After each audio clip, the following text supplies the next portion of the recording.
نحمدہ ونصلی علی رسولہ الکریم اما بعد فاعوذ باللہ من الشیطان الرجیم بسم اللہ الرحمن الرحیم رب اشرح لی صدری ویسر لی امری واحلل عقدۃ من لسانی یفقہوا قولی ربنا لا تؤاخذنا ان نسینا واخطانا۔ محترم طالب علم دوستوں، قرآن مجید کے دلائل توحید کے ضمن میں آج ہمارا تیسرا لیکچر ہے اور اس میں ہم آج قدرت کی دلیل کا مطالعہ کریں گے۔ ربوبیت کے ساتھ قرآن مجید میں قدرت کی یہ دلیل ہے جسے اللہ تعالیٰ نے سب سے زیادہ دہرایا، سب سے زیادہ استعمال کیا ہے۔ آپ کو یاد ہوگا کہ ہم نے ربوبیت کی دلیل میں یہ بات پڑھی تھی کہ اس دنیا میں جس کو جو ملا وہ اللہ تعالیٰ کی عطا سے ملا۔ زندگی اور بقائے زندگی کے جتنے بھی اسباب ہیں وہ اللہ رب العالمین کے عطا کرنا ہے، اور جب سب کچھ اسی کا دیا ہوا ہے، ہر شے اسی کی عطا ہے، تو پھر بندگی بھی اسی کی ہونی چاہیے، عبادت بھی اسی کی ہونی چاہیے، شکر بھی اسی کا ہونا چاہیے، اور پرستش بھی صرف اسی ایک اللہ پروردگار عالم کی ہونی چاہیے۔ یہ ایک اخلاقی تقاضا ہے، یعنی انسان جس سے پاتا ہے اس کا شکریہ ادا کرتا ہے، اسی کا احسان مند ہوتا ہے۔ تو جب انسان اس اخلاقی اصول کو مانتے ہیں، اور اگر انسانوں کو یہ معلوم ہو جائے کہ ان کے پاس جو کچھ بھی ہے وہ ایک اللہ پروردگار عالم کا ہے، اسی کی عطا ہے، اسی کی بخشش ہے، اسی کی مہربانی ہے، اسی کا کرم ہے، تو پھر یہ لازمی ہوتا ہے کہ اسی کی عبادت کی جائے۔ یہ لازمی اخلاقی تقاضا ہے۔ قدرت کی دلیل اب یہ اس سے ایک آگے بڑھ کے چیز ہے جسے اللہ تعالیٰ نے قرآن مجید میں جگہ جگہ دہرایا ہے۔ انشاءاللہ تفصیل سے آج ہم ان دلائل کا مطالعہ کریں گے، ان مقامات کا مطالعہ کریں گے۔ ظاہر ہے کہ قرآن مجید میں ان گنت مقامات پر اللہ تعالیٰ نے اس چیز کو بیان کیا ہے، تو ہم ان میں سے کچھ مقامات کا مطالعہ کریں گے۔ لیکن قدرت کی دلیل کا مطلب کیا ہے اس کو سمجھ لیجئے۔ اس دلیل کا مطلب یہ ہے کہ اس دنیا میں سارا اختیار، سارا اقتدار، ساری بادشاہی، سب کچھ اللہ تعالیٰ کے ہاتھ میں ہے۔ وہ جو چاہتے ہیں کر دیتے ہیں، جس کو چاہتے ہیں عزت دیتے ہیں، جس کو چاہتے ہیں ذلت دیتے ہیں، جس کو چاہتے ہیں بادشاہی دیتے ہیں، جس سے چاہتے ہیں بادشاہی لے لیتے ہیں، جس کو چاہتے ہیں موت دیتے ہیں، جس کو چاہتے ہیں زندگی دیتے ہیں، جس کو چاہتے ہیں رزق دیتے ہیں، جس سے چاہتے ہیں رزق چھین لیتے ہیں۔ انہوں نے پوری کائنات کو بنایا ہے، وہ آسمان و زمین کے خالق ہیں۔ یہاں جو کچھ بھی ہے وہ ان کی ملک ہے، ان کی اپنی چیز ہے۔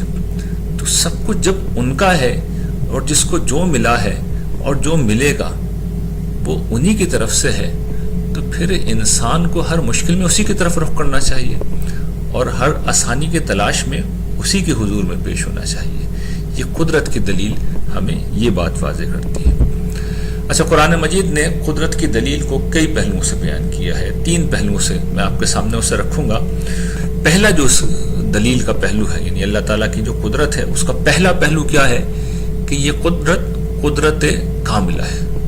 یہ ایک پرفیکٹ قسم کی طاقت ہے، اور اس طاقت کو قرآن مجید کس طرح بیان کرتا ہے وہ اب میں ایک ایک کر کے آپ کے سامنے رکھ رہا ہوں۔ سورہ بقرہ میں اللہ تعالیٰ ارشاد فرماتے ہیں، جہاں سورہ بقرہ ختم ہو رہی ہے آیت نمبر 284 میں، کہ جو بھی آسمانوں میں ہے اور زمین میں ہے وہ سب اللہ ہی کی ملک ہے، اللہ ہی اس کا مالک ہے۔ جیسے یہ گھر، فرض کیجئے ہم کسی گھر میں رہتے ہیں، ہم سب اپنے اپنے گھروں میں رہتے ہیں، اور اکثر وہ گھر ہمارا ہوتا ہے، تو جو گھر کا سربراہ ہے، جو اس کا مالک ہے، جس وقت وہ یہ کہے کہ یہ گھر میرا ہے، تو اس کا مطلب یہ ہے کہ گھر میں رہنے والوں کو اس کا حکم ماننا ہوگا، اس کی بڑائی کو تسلیم کرنا ہوگا۔ تو یہ سادہ سا مطلب ہے جب اللہ تعالیٰ کہتے ہیں للہ ما فی السماوات و ما فی الارض، جو کچھ آسمانوں میں ہے اور زمینوں میں ہے وہ سب اللہ ہی کی ملک ہے۔ تو اس کا مطلب یہ ہوتا ہے کہ سب کچھ ان کا ہے، تو پھر انہی کی بات مانی جانی چاہیے، انہی کی بڑائی بیان ہونی چاہیے، اور وہ اس درجے کی قدرت ہے اللہ تعالیٰ کی، اس درجے کی ان کی ملک ہے کہ وہ کہتے ہیں کہ تمہارے جی میں جو کچھ ہے تم اسے ظاہر کرو یا چھپاؤ، اللہ تعالیٰ تم سے حساب لے لیں گے۔ یعنی وہ دلوں کا حال بھی جانتے ہیں، اس درجے میں ان کی قدرت ہے۔ اور اس کے بعد وہ چاہیں تو جسے چاہیں بخش دیں، اور جسے چاہیں وہ عذاب دیں۔ واللہ علی کل شیء قدیر، اللہ تعالیٰ ہر چیز پر قدرت رکھتے ہیں۔ یعنی اس کے پاس مکمل اتھارٹی ہے، جس کو چاہے معاف کر دے، جس کو چاہے وہ عذاب دے، جس کو چاہے وہ سب کچھ دے، جس کو چاہے وہ کچھ نہ دے. اس کے سامنے کسی کی مجال نہیں کہ کوئی ایک حرف زبان سے نکال سکے. تو یہ قرآن مجید اللہ تعالیٰ کی قدرت کو سامنے لاتا ہے. ایک اور آیت ہے سورہ آل عمران کی، اور یہ تو بڑی مشہور آیت ہے. اللہ تعالیٰ اس میں کہتے ہیں کہ اے نبی کہیے، یہ حضور سے دعا کرا رہے ہیں اللہ تعالیٰ کے. اور دعا میں اب دیکھیے کیا خوبصورت بات فرماتے ہیں، قل اللہم مالک الملک تؤتی الملک من تشاء. اے اللہ ملک کے مالک، بادشاہی کے مالک، تو جسے چاہے یہ بادشاہی عطا کرے.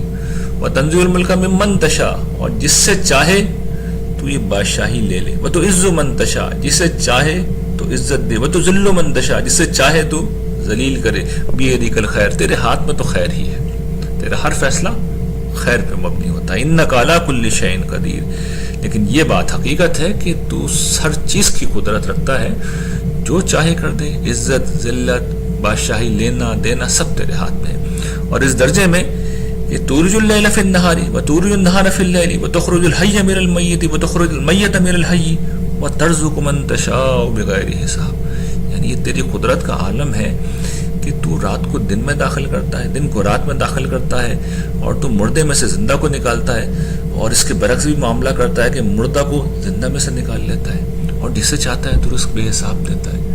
تو اللہ تعالیٰ کے ہاتھ میں سب کچھ ہے. عزت، ذلت، بادشاہی، لینا دینا، دن کا آنا، رات کا آنا، زندگی، موت، رزق، ہر چیز اس کے ہاتھ میں، ہر چیز اس کے ہاتھ میں. ایک اور آیت اللہ تعالیٰ ارشاد فرماتے ہیں سورہ آراف میں. اللہ تعالیٰ کہتے ہیں کہ دیکھو تمہارا پروردگار وہ ہے جس نے آسمانوں کو پیدا کیا اور زمین کو 6 دنوں میں. 6 دنوں میں اس نے آسمانوں کو بھی پیدا کیا اور زمین کو، اور پھر ثم استوى علی العرش. اب یہ بڑی اہم بات ہے، یعنی یہ جو ایک تصور ہے اللہ تعالیٰ کے متعلق کہ وہ تو فرسٹ کاز ہے، وہ مبدأ اول ہے. پہلی دفعہ انہوں نے پیدا کیا، اس کے بعد وہ کونے میں ہو کے بیٹھ گئے. اب کوئی دوسرے شریک ہیں، کچھ دوسرے لوگ ہیں، زندگی وہ لے رہے ہیں، وہ دے رہے ہیں، رزق ان کے ہاں سے مل رہا ہے، اولاد ان کے ہاں سے مل رہی ہے. تو نہیں، اللہ تعالیٰ کہہ رہے ہیں نہیں، عرش پر بھی وہی جلوہ فرمائے. یہ عرش اصل میں ایک تعبیر ہے، یعنی جس طریقے سے بادشاہت پرانے زمانے میں ہوتی تھی تو بادشاہ عرش پر یعنی تخت شاہی پر بیٹھ کے حکومت کرتا تھا، فرامین جاری کرتا تھا. تو قرآن مجید نے اس تعبیر کو اٹھا لیا اور سمجھانے کے لیے پھر یہ سامنے رکھا کہ حکومت بھی اسی کی چل رہی ہے، حکم بھی اس کا چل رہا ہے، فیصلے بھی اسی کے نافذ ہو رہے ہیں. اور اس درجے میں نافذ ہو رہے ہیں کہ وہ رات کو دن پہ اڑا رہا ہے. وہی جو بات پیچھے ہم نے پڑھی تھی کہ دن رات کا پورا نظام بھی اس کے کنٹرول میں. یہاں اس میں یہ چیز مزید بیان کی، اور بھی جگہوں پہ بیان ہوئی ہے کہ والشمس والقمر والنجوم، کہ شمس ہو، سورج ہو، چاند ہو، ستارے ہوں، یہ بھی سب اللہ تعالیٰ نے پیدا کیے ہیں. اور یہ پیدا کرنے کے بعد مسخراتم بامری، یہ اس کے حکم کی فرما برداری میں لگے ہوئے ہیں، اس کے لیے مسخر ہے. اور پھر سن لو، سمجھ لو، الا لہ الخلق والامر، پیدا بھی اس نے کیا ہے، تخلیق بھی اسی کی ہے، فیصلے بھی اسی کی ہے. جو کچھ ہو رہا ہے اس کی مرضی سے ہو رہا ہے. پیدا کر کے وہ کہیں چلا نہیں گیا ہے، کائنات بنا کے کہیں نہیں چلا گیا، کائنات بھی اسی نے بنائی ہے، فیصلے بھی وہی کر رہا ہے. تبارک اللہ رب العالمین. تو یہ پروردگار کی ہستی قرآن مجید. اس کے بعد پھر ظاہر اس کے تقاضے ہیں ادعوا ربکم تضرعا وخفیا. لیکن جو بات اصل میں کہی گئی ہے کہ اس کو کیوں پکارو گڑ گڑا کے چپکے چپکے، اس لیے کہ سب کچھ اس کے ہاتھ میں، اس کے ہاتھ میں سب کچھ ہے، تو پھر اسی کو پکارنا چاہیے نا. تو یہ توحید کی دلیل ہے جو قرآن مجید بیان کر رہا ہے کہ ساری قدرت اسی کی ہے، ساری طاقت اسی کی ہے، سب کچھ اسی کے ہاتھ میں. پھر قرآن مجید یہ ایک اور مقام ہے سورہ مومنون کا. اللہ تعالیٰ یہاں کچھ سوالات لوگوں کے سامنے رکھ رہے ہیں، اور مشرکین سے پوچھتے ہیں کہ یہ ذرا بتاؤ کہ یہ جو زمین ہے اور جو اس کے باسیاں رہنے والے ہیں، یہ کس کی ملکیت ہے؟ یہ ان کا مالک کون ہے؟ کس کے لیے ہے؟ اللہ تعالیٰ پوچھتے ہیں ان کنتم تعلمون، اگر تمہیں علم ہے تو بتاؤ. تو جواب بھی اللہ تعالیٰ پر خود دیتے ہیں. اور یہ ایسے مواقع پہ دیا جاتا ہے جب اتنا واضح جواب ہے کہ سامنے والے کے پاس کوئی دوسرا جواب ہی نہیں ہے. یعنی یہ جو جتنے بھی مقدمات قرآن مجید پیش کر رہا ہے، ان مقدمات کی اساس کس چیز کے اوپر ہے؟ وہ اس حقیقت کے اوپر رکھی گئی ہے کہ اگر خدا کے سوا کوئی ہے تو لاؤ اسے. اور یہ ہر شخص کو معلوم ہے کہ کوئی نہیں ہے، کوئی نہیں ہے. یعنی جو بھی زمین میں ہے، آسمانوں میں ہے، وہ سب خدا کی ملک ہے. بھئی آپ کہیں گے نا کسی اور کی ملک ہے تو لانا پڑے گا، وہ لائیں گے کہاں سے؟ وہ تو تصورات ہیں۔ قرآن مجید کی آیت میں نے پچھلی دفعہ بھی بیان کی تھی نا کہ یہ کچھ نام ہیں، اسم ہیں جو گھڑ لیے گئے ہیں، ان کے پیچھے کوئی مسمى موجود نہیں ہے۔ تو خود قرآن مجید جواب بھی دیتا ہے کہ یہ کہیں گے اللہ، تو پھر اللہ تعالیٰ یہ فرماتے ہیں فلا تذکرون، تم یاد دہانی کیوں نہیں حاصل کرتے؟ اور پھر سوال کرتے ہیں کہ کون رب ہے 7 آسمانوں کا اور عرش عظیم کا مالک کون ہے اس کا رب؟ تو اللہ تعالیٰ کہتے ہیں کہ اب یہ کہیں گے سیقولون للہ قل افلا تتقون، تم اس پروردگار سے ڈرتے نہیں ہو جس کے متعلق تم خود مانتے ہو۔ یعنی یہ مشرکین کا بھی معاملہ تھا کہ خدا کا دیکھیں انکار کوئی نہیں کر سکتا ہے، انکار ممکن نہیں ہے، وہ بھی مانتے تھے۔ آج بھی جو لوگ غیر اللہ کو پکارتے ہیں ہمارے اپنے معاشرے میں، ان سے بھی آپ یہ سوالات کر لیجیے تو ٹھیک یہی جوابات آپ کو ملیں گے، ٹھیک یہی جوابات آپ کو ملیں گے کہ نہیں اللہ ہی ہے، اللہ ہی ہے، اللہ ہی ہے۔ اس کے بعد ایک لیکن آتا ہے، اور لیکن سے پھر وہ اپنی کہانی شروع کرتا ہے، لیکن اللہ تعالیٰ نے اسے قبول نہیں کرتا۔ انہوں نے فیصلہ سنا دیا ہے کہ بادشاہ وہی ہے، مالک وہی ہے، اسی نے پیدا کیا ہے، تو اسی کا حکم چل رہا ہے، اسی کی عبادت ہونی چاہیے۔ یہ پھر اللہ تعالیٰ تیسرا سوال کرتے ہیں ان سے پوچھو کہ کون ہے جس کے ہاتھ میں ہر چیز کی بادشاہی، جس کے ہاتھ میں ہر چیز کا اختیار ہے، اور وہ پناہ دیتا ہے، وہ بچا لیتا ہے، اس سے کوئی نہیں بچا سکتا، اس سے کوئی پناہ نہیں دے سکتا۔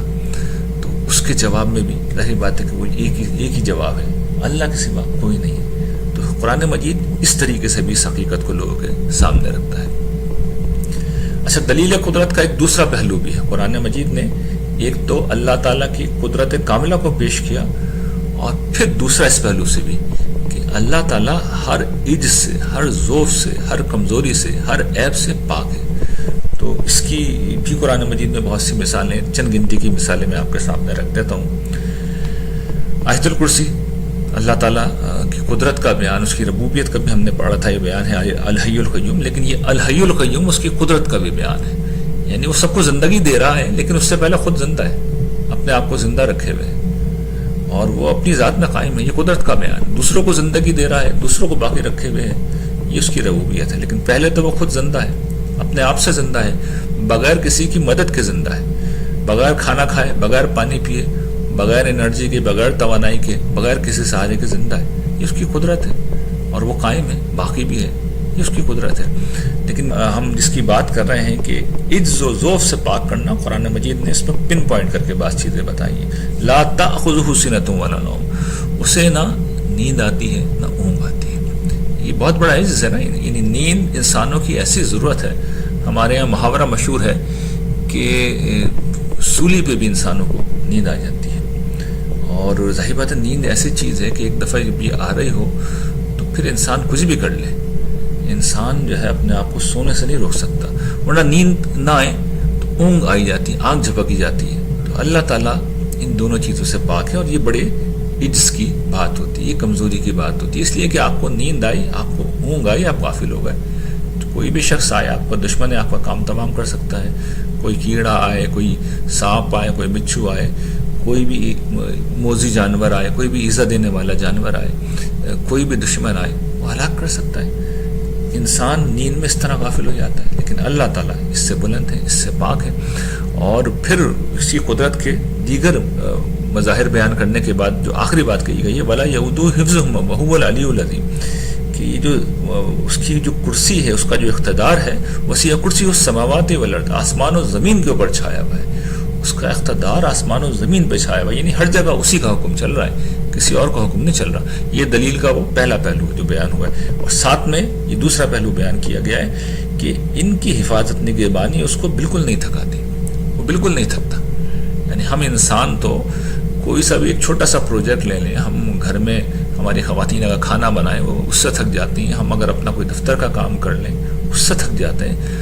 اللہ تعالیٰ اس وسیع و عریض کائنات، بلکہ 7 یہ جو اللہ تعالیٰ کہتے ہیں سماوات ہیں، 7 کائناتیں ہیں، ان کی نگہبانی سے نہیں تھکتے، مسلسل نگرانی کرتے رہتے ہیں، اور اس لیے یہ سب کچھ کرتے ہیں کہ وہ بہت بلند ہے، بہت عظیم ہے، یہ ان کی قدرت ہے۔ پھر قرآن مجید میں ایک تعبیر جگہ جگہ استعمال ہوئی ہے، اللہ کی تسبیح، سبح للہ ما فی السماوات والارض، یہ سورہ حدید ہے، اور قرآن مجید نے ان ساری صورتوں میں یہ جو قرآن مجید کے آخری حصہ ہے اس میں جگہ جگہ یہ تعبیر استعمال ہوئی ہے. ساری صورت اسی سے شروع ہو رہی ہیں. سبح للہ یا یسبح للہ ما فی السماوات والارض. اس کے علاوہ بھی قرآن مجید میں بکثرت اس چیز کا حکم دیا گیا ہے، اور اس کا مطلب یہی ہے کہ اللہ تعالیٰ ہر عجز سے پاک ہے، ہر ضعف سے پاک ہے، ہر کمزوری سے پاک ہے، ہر عیب سے پاک ہے. ان کے اندر آپ تصور کر لیں، آپ جس عجز کا، جس کمزوری کا، جس ضعف کا تصور کر لیں، اللہ تعالیٰ اس سے پاک ہے. وہ اول بھی ہیں، وہ آخر بھی ہیں. یہ مطلب یہ ہے کہ ان سے پہلے کوئی نہیں تھا، ان کا کوئی باپ نہیں تھا جس کے وہ بیٹے ہیں، اور ان کو کبھی موت نہیں آئے گی. وہ آخر ہیں، اس کا مطلب یہ ہے کہ ان کو کبھی موت نہیں آئے گی. وہ کبھی عدم نہیں ہوئے اور وہ کبھی فنا بھی نہیں ہوں گے. وہ ظاہر بالباطن وہ ہر جگہ موجود ہوتے ہیں. یعنی ہم انسان ہیں نا، ایک وقت میں ایک ہی جگہ ہو سکتے ہیں، ہم دوسری جگہ کی خبر نہیں رکھ سکتے. اللہ تعالیٰ بیک وقت سب جگہ موجود ہے، اور لیکن اس طرح ہیں کہ کسی کو نظر نہیں آتے، وہ باطن ہے لیکن سب جگہ ہیں، سب جگہ موجود ہیں. تو یہ اللہ تعالیٰ اس طرح کی ہر عجز سے پاک ہے جو انسانوں کو لاحق ہے. یعنی انسان کہیں سے ان کا آغاز ہوتا ہے، کہیں پہ اختتام ہوتا ہے، کہیں وہ ہوتا ہے، کہیں نہیں ہوتا.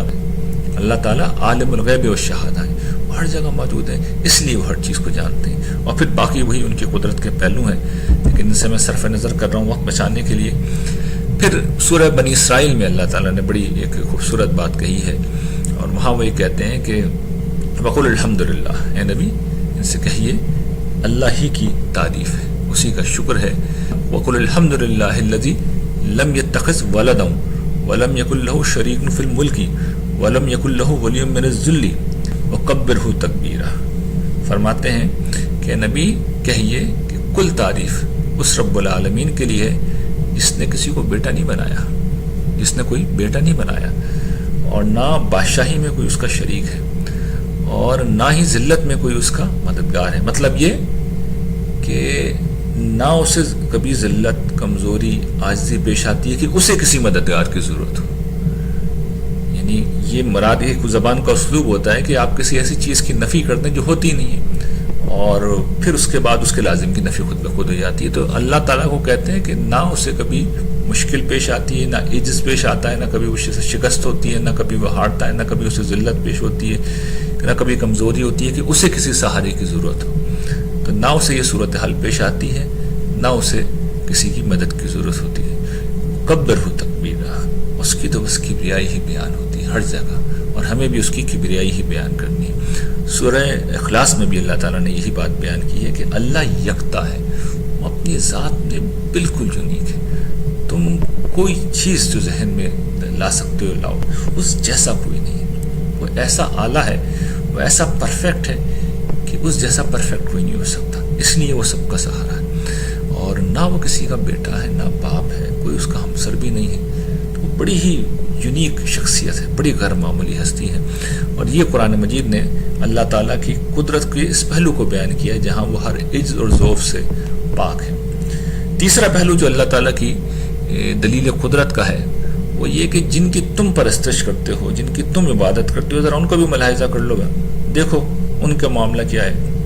اس میں کچھ لوگ تھے وہ جو خدا کے نام پہ حکومت کرتے تھے، گاڈ کنگز. یعنی وہ یہ کہتے تھے کہ ہم خدا کا اوتار ہے، جسمانی ظہور ہے. جیسے فرعون تھا، وہ را دیوتا کا ظہور اپنے آپ کو کہتا تھا. اس طریقے سے نمرود، تو یہ نمرود کا ایک واقعہ قرآن مجید نے بیان کیا ہے کہ حضرت ابراہیم علیہ السلام اس کے دربار میں گئے، اور جو وہاں پہ گفتگو ہوئی تو وہ چونکہ کج بحث کرنے والا آدمی تھا، تو اللہ تعالیٰ کی دی ہوئی حکمت سے حضرت ابراہیم نے اسے کیسے چاروں خانے چت کیا.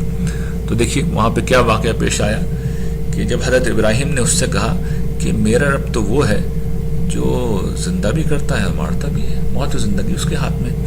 تو اس بیوقوف نے اس بات کو اس کے اصلی مفہوم میں لینے کے بجائے اس نے کہا یہ کون سی بڑی بات ہے. اس نے 2 قیدیوں کو بلایا جنہیں سزائے موت ہو گئی تھی، ایک کو قتل کا حکم دے دیا، ایک کو آزاد کر دیا. کہا دیکھو انا احیی و امیت، میں بھی زندہ کر دیتا ہوں، میں بھی مار دیتا ہوں. گرچہ وہ یہ بات نہیں کہہ رہے تھے. حضرت ابراہیم علیہ السلام نے زندگی اس معنوں میں کہی تھی جہاں زندگی کائناتی سطح پہ سب جگہ ہے، لوگ پیدا ہوتے ہیں، لوگ مرتے ہیں، لیکن اس نے اپنی طرف سے اس کا ایک جواب دے دیا. تو حضرت ابراہیم نے بجائے اس کے کہ بحث کرتے، وہ ایک بالکل دوسری جگہ سے لے کے آئے. تو انہوں نے یہ کہا کہ اچھا یہ بات ہے تو میرا رب تو وہ ہے جو سورج کو مشرق سے نکالتا ہے. تو ایسا کر اگر خدا ہے نا، بہت تجھے خدائی کا دعویٰ ہے تو آج سورج کو مغرب سے نکال لے، کرو۔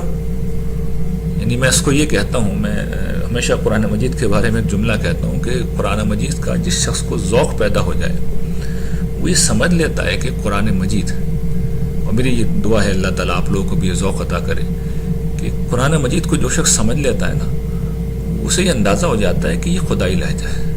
کبھی قرآن مجید کو غور سے سنیے گا، اس کے الفاظ کو، اور اس کے لیے ضروری نہیں کہ آپ کو عربی آتی ہو، اگر آپ ترجمہ بھی ذرا توجہ سے سن لیں گے تو آپ یہ دیکھیں گے یہ خدا بول رہا ہے۔ یہ لہجہ، انسان اس لہجے میں کلام نہیں کرتے، کبھی نہیں کرتے عام انسان۔ کیوں نہیں کرتے اور کیوں نہیں کر سکتے؟ اس کی وجہ یہ کہ کبھی کوئی انسان کسی بھی طرح اس کی کاپی کر لے، یعنی اس کے عربی ورژن کی کاپی تو ممکن ہی نہیں، وہ تو قرآن نے چیلنج دے دیا تھا، یہ تو لاجواب کر دیا تھا اس پہلو سے کہ یہ خدا بول رہا ہے، تم اس طرح نہیں بول سکتے۔ لیکن فرض کر لیجیے ہم ترجمے کی بھی بات کر لیں، معنی و مفہوم کی بھی بات کر لیں، تو اس کے ساتھ وہی ہوگا جو یہاں نمرود کے ساتھ ہوا تھا۔ اس لیے کہ خدائی لہجے میں آپ خدائی باتیں تو کر لیں گے، اس کو نبھائیں گے کیسے؟ یعنی آپ نے کہہ دیا میں بھی زندہ کر سکتا ہوں، میں بھی مار سکتا ہوں، تو اگلا سوال اگر آ گیا کہ سورج، میرے رب سورج کو مشرق سے نکالتا ہے تو مغرب سے نکال لے، تو بھائی یہ کون یہ کام کر سکتا ہے؟ تو خدائی لہجے میں آپ بول تو سکتے ہیں، برے بھلے بول سکتے ہیں، اسے نبھائیں گے کیسے؟ تو یہاں پہ اس کے ساتھ یہ ہوگا، وہ بھی ششدر رہ گیا، وہ بھی حیران و پریشان رہ گیا، اور اس کی خدائی دھڑم سے کم دلیل کے میدان میں تو ختم ہو کے رہ گئی۔ پھر جنوں کے بارے میں اور فرشتوں کے بارے میں، یہ ہر دور میں یعنی شرک کی بڑی قسمیں رہی ہیں نا۔ ایک یہ تھی جس کا میں نے ذکر کیا، خدائی اوتار، انکارنیشن ہوتا تھا۔ ایک یہ کہ جنوں اور فرشتوں کو معبود بنایا جاتا تھا، اللہ کے بیٹے اور بیٹیاں بنایا جاتا تھا۔ تو قرآن مجید یہ سورہ صافات میں کہتا ہے کہ ان لوگوں نے خدا کے بیچ میں اور جنوں کے بیچ میں ایک تعلق قائم کیا، جس سے سورہ انعام میں نیچے آیت نمبر 100 میں نے اس کو بیان کیا ہے کہ اللہ تعالیٰ کے انہوں نے شریک بنا دیا ہے جنوں کو، اس کے بیٹے اور بیٹی بنا دیا ہے، جبکہ حقیقت یہ خلقہم، خدا ان کا خالق ہے، ان کا پیدا کرنے والا ہے۔ یہ تعلق کہاں سے ہو گیا؟ نسب کیسے آ سکتا ہے؟ بیٹا اور بیٹی کا تعلق کیسے ہو سکتا ہے؟ اور پھر قرآن سورہ صافات میں اوپر کہتا ہے کہ وَلَقَدْ عَلِمَتِ الْجِنَّةُ إِنَّهُمْ لَمُحْضَرُونَ، یعنی جنوں کو تو معلوم ہے کہ نافرمانی کریں گے تو پکڑے جائیں گے۔ پھر آگے اللہ تعالیٰ بیان کرتے ہیں سبحان اللہ عما یصفون، کہ اللہ پاک ہے ان کی اس حفاظت سے، یہ جو کچھ بیان کر رہے ہیں، پروردگار کی ذات بلند ہے، پاک ہے۔ جہنم میں جائیں گے یہ جن، سوائے ان کے جو اللہ کے مخلص بندے ہوئے۔ اور پھر آگے فرشتوں کی بھی شہادت اللہ تعالیٰ نے دلوائی ہے آیت 164 کے اندر، یعنی اب یہ الفاظ فرشتوں کے ہیں، وَمَا مِنَّا إِلَّا لَهُ مَقَامٌ مَعْلُومٌ، ہم میں سے ہر ایک فرشتے کا ایک متعین مقام ہے۔ تم ہمیں خدا کا شریک سمجھتے ہو، ہمارا حال یہ ہے تو ہم تو اپنی حدود سے باہر نہیں نکل سکتے۔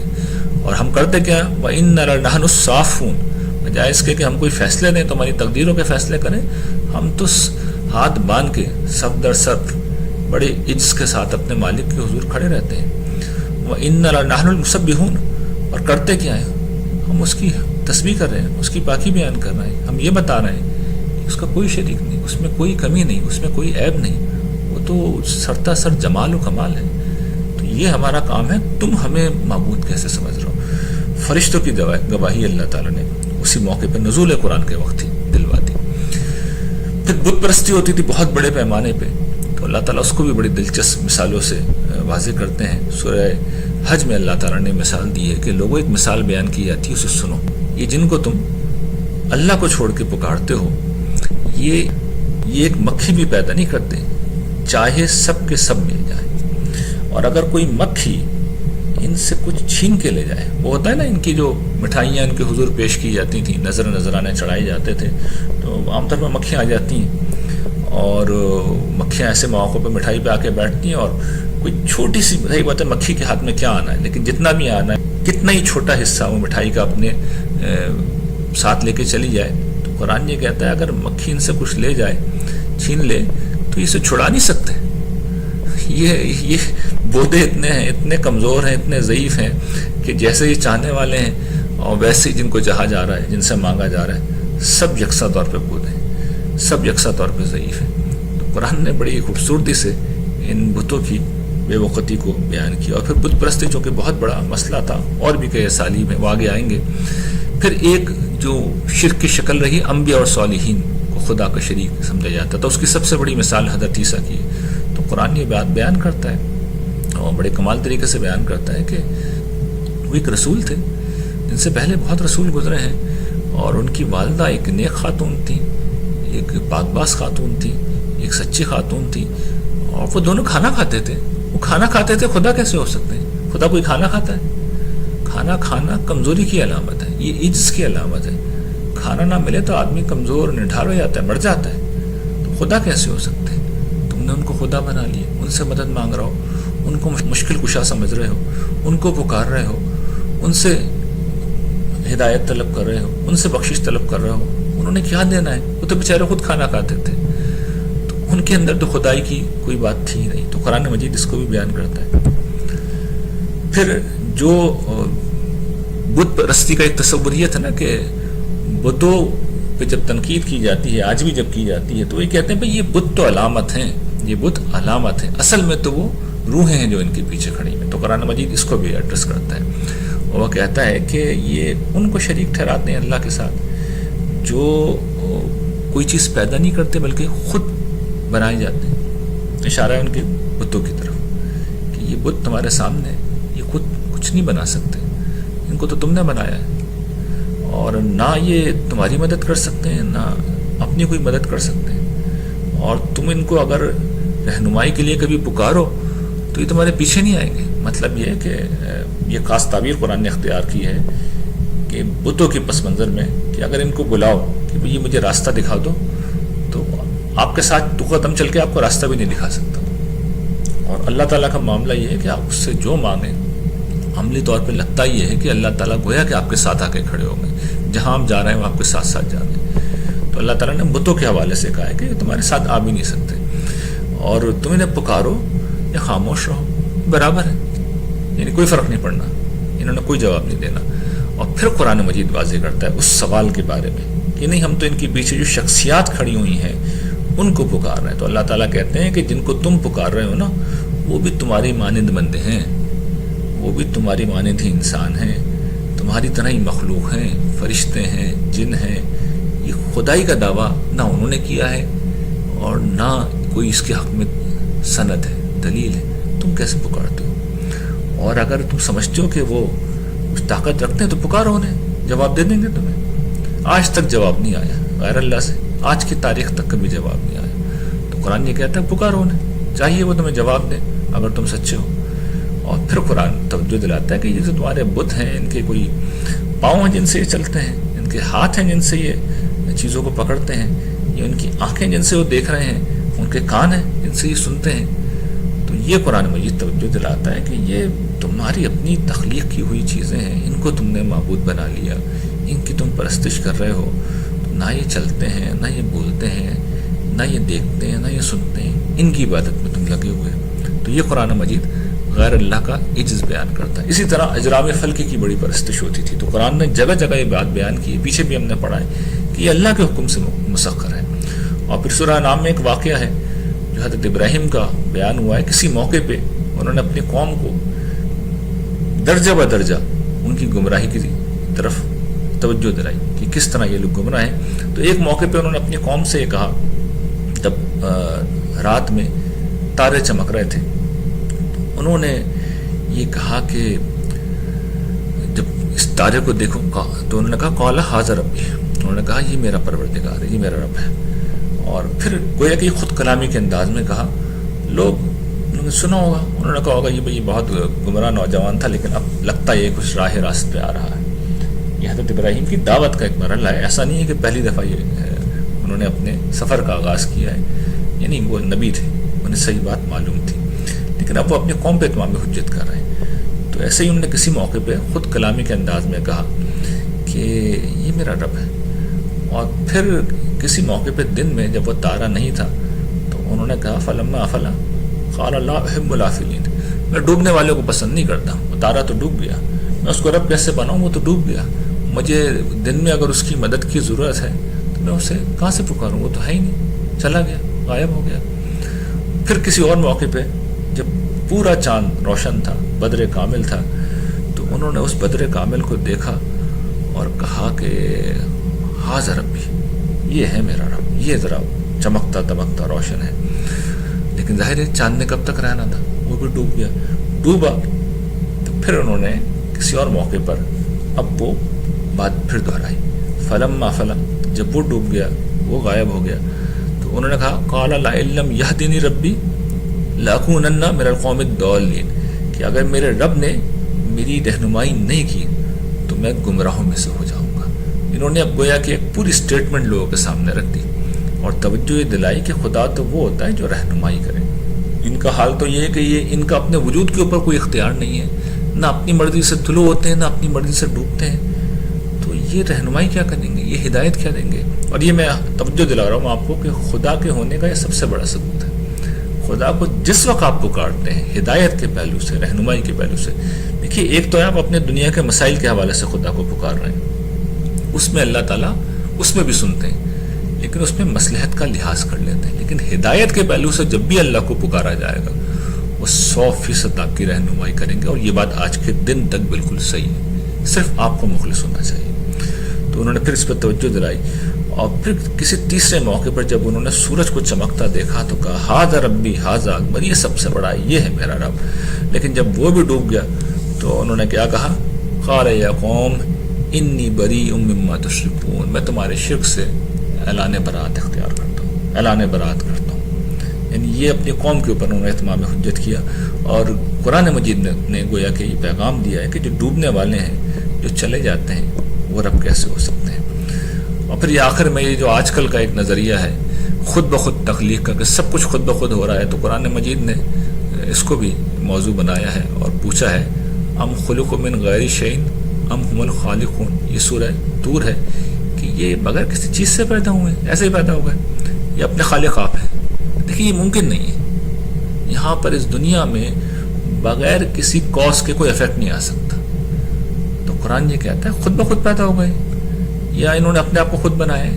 جب دونوں شکلیں نہیں ہیں، نہ خود بخود پیدا ہوئے ہیں نہ اپنے آپ کو خود بنایا ہے، تو اللہ نہیں بنایا ہے۔ اور پھر اللہ تعالیٰ کہتے ہیں ام خلق السماوات والارض بل لا یوقنون، یا انہوں نے آسمانوں کو پیدا کیا، زمین کو پیدا کیا؟ یہ سوال ہے نا۔ یعنی آج کے دور میں انسانوں نے زندگی کے بارے میں تو ایک نظریہ ڈھونڈ کے لیا ہے، یہ جو نظریہ ہے ارتقاء کا، یہ گویا کہ ایک توجیہ کرتے ہیں، گرچہ اس میں بھی میں نے ساری باتیں سامنے رکھی تھی پچھلے لیکچر میں بھی اور وجود باری تعالیٰ کے دلائل میں بھی، کہ یہ ارتقاء کا یہ نظریہ ہے، یہ ہمیشہ صحیح ڈائریکشن میں کیسے کام کرتا ہے، یعنی یہ ایک بامقصد تخلیق کیسے پیدا کر دیتا ہے۔ آپ کسی گھر کو بنائیں اور فرض کر لیں کہ اینٹیں خود بخود اپنی جگہ جڑتی چلی جا رہی ہیں اور وہ گھر بن سکتا ہے، چلیے مان لیا، یہ بات تو کسی نہ کسی طرح چلی، کتنی بھونڈی صحیح کہ اربوں سال میں اینٹوں کا ڈھیر جمع ہو سکتا ہے، لیکن وہ اس طرح بامعنی انداز میں جمع ہو کہ جہاں کچن بننا ہے وہاں کچن بن جائے، جہاں واش روم بننا ہے وہاں واش روم بن جائے، جہاں منہ ہاتھ دھونا ہے وہاں منہ ہاتھ دھونے کی جگہ ہو جائے، تو یہ کیسے ممکن ہے؟ اس کا مطلب ہے کہ پیچھے سے کوئی گائیڈ لائن دے رہا ہے، یعنی مزدور اگر بنا رہے ہیں، اور مزدور ایسے ہی بناتے ہیں بلا سوچے سمجھے، یہ پیچھے سے آرکیٹیکٹ ہوتا ہے جو رہنمائی کر رہا ہوتا ہے اور وہ بتاتا ہے کہ یہ چیز اس طریقے سے ہوگی۔ تو اگر فرض کر لیجئے کہ ارتقاء کا نظریہ کسی درجے میں کوئی سچائی رکھتا بھی ہے، تو اس میں جو معنویت ہے، اس میں جو مقصدیت ہے، اس میں جو ڈائریکشن ہے، وہ خدا کے سوا کون دے رہا ہے؟ اچھا وہاں پہ تو ہو گیا نا کوئی چیز، یہ آسمان و زمین کی پیدائش کہاں سے آئی؟ اگلا سوال قرآن کا یہی ہے کہ انہوں نے پیدا کیا آسمانوں کو، زمین کو، یہ کہاں سے وجود میں آ گئے؟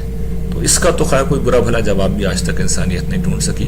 تو یہ گویا کہ قرآن مجید نے ان سارے پہلوؤں سے ہمیں یہ بتایا ہے کہ اس دنیا میں سارا اختیار، سارا اقتدار، ساری طاقت صرف خدا کے پاس ہے۔ جب اس کے پاس ہے تو اسی کی عبادت ہونی چاہیے، اسی کی پرستش ہونی چاہیے، اسی کی بندگی ہونی چاہیے۔ وآخر دعوانا ان الحمد للہ رب العالمین۔